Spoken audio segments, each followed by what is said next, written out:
T.I. Getting crucified by the media lately. Yes.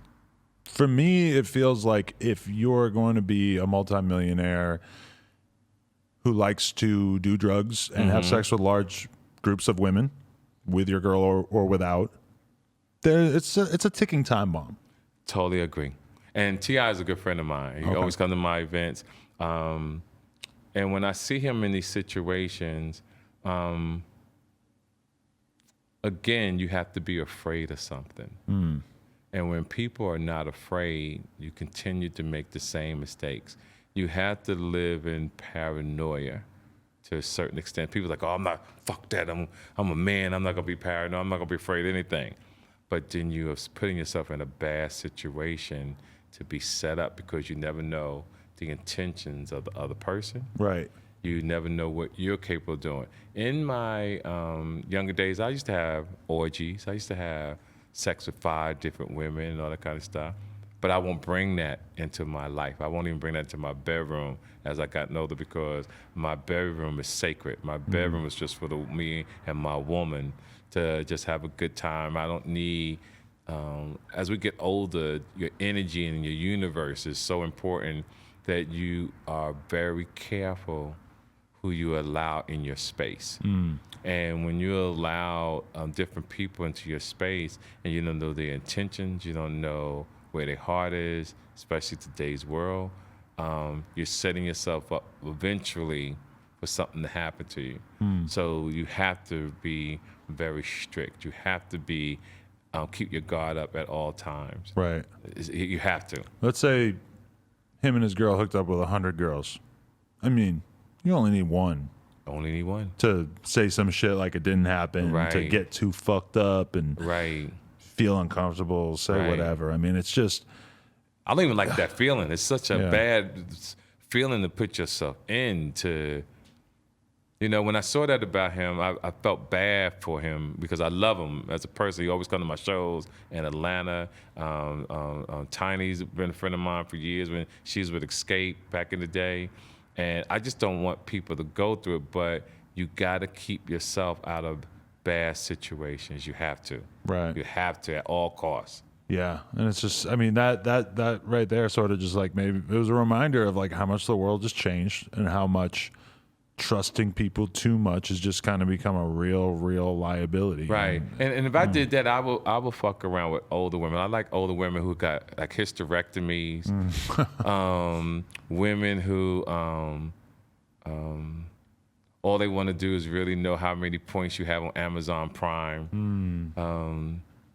You know, a couple of my dates. You know, a lot of men don't date deaf women. Really? You know, you like that though? I'll fuck with a deaf bitch because she can't talk back. You can scream at her while you're fucking her from behind. Right, exactly. Really give her a piece of your mind. And people are laughing like, and they don't think deaf women need love and affection, the dick. But I'll fuck a deaf bitch. How do these women lose their hearing? And do you hang out at the center for the deaf and blind or some shit? No, I just walk up on them. They fine. You know what I'm saying? How then they do a sign? Right. You know. So I'll find somebody, you know, because I got a little bit of money, so I'll pay somebody to follow me to translate what that person is saying. Right. No, that makes sense to me for sure. But you know what's fucked up now? Okay, can you put yourself in this situation? My dad had a friend growing up who got divorced around, I don't know, like, you know, he gets divorced when he's like 40, and he's in business, so he's got the option to go to Asia, and he could make more money by going to China and working out of there or whatever. He moves there. All of a sudden, he's got, 10 Chinese girlfriends, and he's the fucking man in China. Right. Because he's white. He's got money. Boom. He's in this world. He's like in high demand in comparison. It always kind of like stands out to me that like, you could be the tallest guy in China tomorrow if you moved out there. Right. That's so true. You're right.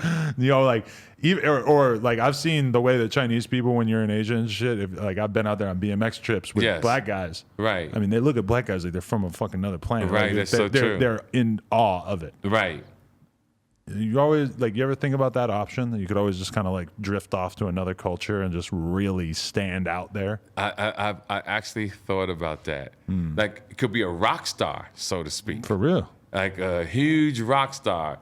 And the thought crossed my mind, but I never rolled the dice or pulled the trigger to go make it happen. But I have thought about what you said. Right. Like I thought about that it sounded a lot more attractive to me as a kid, whereas like now the idea of being somewhere where you have like almost no chance of like relating to someone else, I think that, you know, that's why I like really wouldn't want to move out of America. It's like you want to live the place where you have the most in common with the most people, right? Right, that's true. And the not putting yourself in a bad situation because you know how things are here. You know where to go. Give me an example.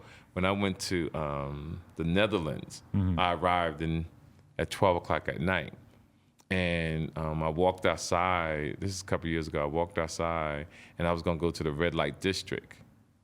But the way they was telling me which way to go, it just seemed so dark that direction, and I had never been there before. I said, don't be no motherfucker fool. I went back to bed until the sun came up, and then the next day I went out to enjoy myself just in case I walked somewhere where I wasn't supposed to be. And that's where you got to use common sense. Sometimes you could go to another country and just feel free like nothing's going to happen to you and walk your ass into a bad situation. Yeah. And you take it for granted that you know the lay of the land where you're really comfortable. Yes. If I were to move to France tomorrow, I'm going to get caught up in some bullshit because I'm not going to understand that the guy who looks like that, who's standing on the corner there, that's the dude that you don't want to fuck with. But here, I mean, like if I was in a bad neighborhood here, I'm going to be able to tell right away. If I'm going to be able to tell the guy standing on the corner, no, do not go near him. Yeah, exactly. That guy is a problem. Like, you know, we have those that's built into us because we've been around here long enough, but you don't have any of that. If you go to Russia, to us, the fucking most murderous gangster and the guy who's just, you know, selling weed on the corner look the same, probably. Right, yeah, it's true. Yeah, it's crazy. It is. But that's why people got to explore the world and travel as much as they can and then get your ass out of there. For sure. Okay, I'm going to continue throwing hot topics at you. When you first heard about this Meg Thee Stallion and Tory Lanez thing, what was your thought process, and has that changed since then? What are your thoughts on this? Well, when I saw her toes, I said that was the benefit of it. That you got a good look at your toes. I said that's why he shot that bitch. Her toes is fucked up. No, I'm teasing. I'm teasing. I had to put Megan Stallion. I'm a comedian. But you're a foot guy. Yeah. Are you? Yeah, I'm a foot guy. I heard there's a website called Wiki Feet where you can go see pictures of everybody. It's like a compilation of everybody's feet. No, it got to be a woman I'm fucking with. Okay. Like I'm not gonna go on pictures and go ooh and jack off to another bitch's feet. But if it's a woman I'm dating and she got nice feet, I just not that I get turned on by it. I just know you got nice ass feet, and that means a lot to me. With Tory in that situation, believe it or not, during that crisis, I became a fan because I didn't know who he was, and I played his music, and I was like, wow, this motherfucker is talented, and that's what I got out of it. With those two. It looked like it's going to be brushed under the water because it's starting to die down. But he has to go to court for it. Okay. There's an open criminal case that he's going to have to. That's when, because I agree that it's kind of crazy how everybody, it seems like, has kind of lost interest. Right. In large part. But that's how I was talking about this the other day on stage, right? Yeah. How kids today don't know how to fight a case. See, the goal to fight a case is, this is why I try to get people to be respectful to the police and not put yourself in a bad situation, because the goal is to get home. And you don't disrespect the cops. Regardless of how tough you are, the goal is to outthink the cop by being respectful. Yes sir, no sir. If you're gonna go to jail, you take the L. And then if you have a few dollars, you get out, you bail out, fight the system. You get you a good attorney, you find out who is a good attorney in that area for that court, and your money has to be right. So if your money's right, you fight the case a year, 2 years. What happens in a year, 2 years, guess what? Because the prosecutor turnover is insane in court. So it's a different prosecutor. So the new prosecutor don't give a fuck about this particular case. I just want to get off my desk. So when you're looking at a mandatory sentence, now someone is saying, hey, I'm just going to give this guy probation. Or that prosecutor might know your attorney, and they have a relationship, and that prosecutor owes your attorney a favor. and your attorney speaks to him and say, hey, this is a nice kid. I need you to do this for me, blah, blah, blah. And they work a deal out. Anything can happen in 2 years. And the worst case scenario, you catch another motherfucking case in 2 years if your ass is stupid. Definitely. But I think that the issue with Tory was that he was already convicted on social media immediately. Oh, yeah. So for him, I mean, he puts out an album that basically, you know, allows him to address the situation in part, not entirely. Yes. Well, a lot of people were maybe kind of not into the fact that he used music to tell his side of the story. Right. But, you know, he's not able to be super literal about whatever he has to say.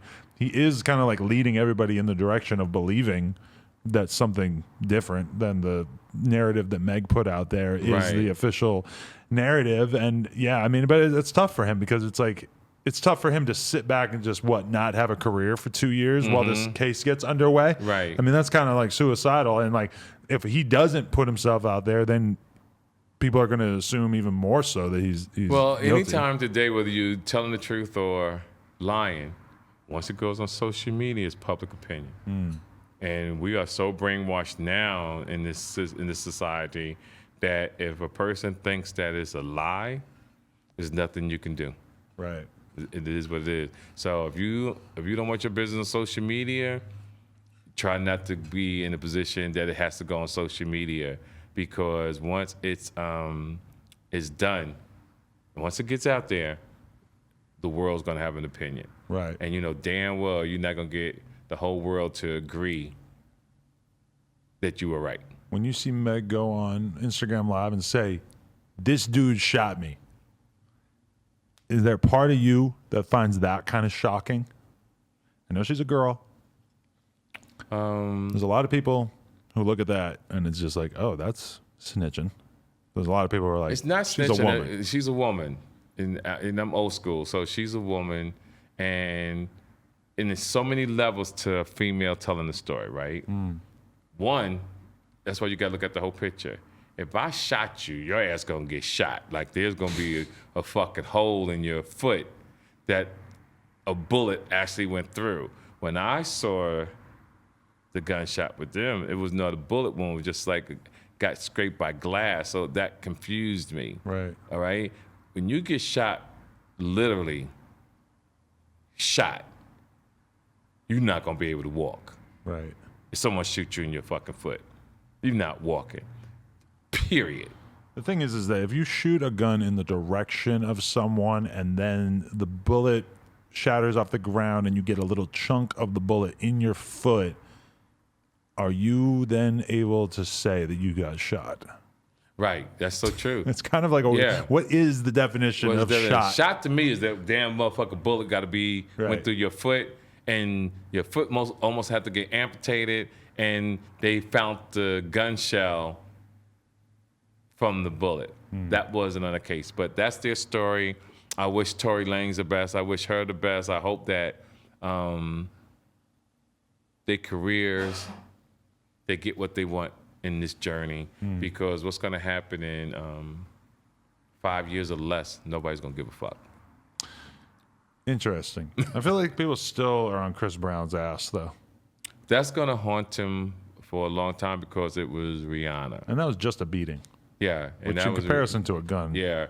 Anything domestic violence, when you're that level of superstar, when you're that level of a female, will follow you for the rest of your life. People won't forget that. It was too much of a high-profile case. Right. No, yeah. It was high-profile. Good chance of that. Yeah.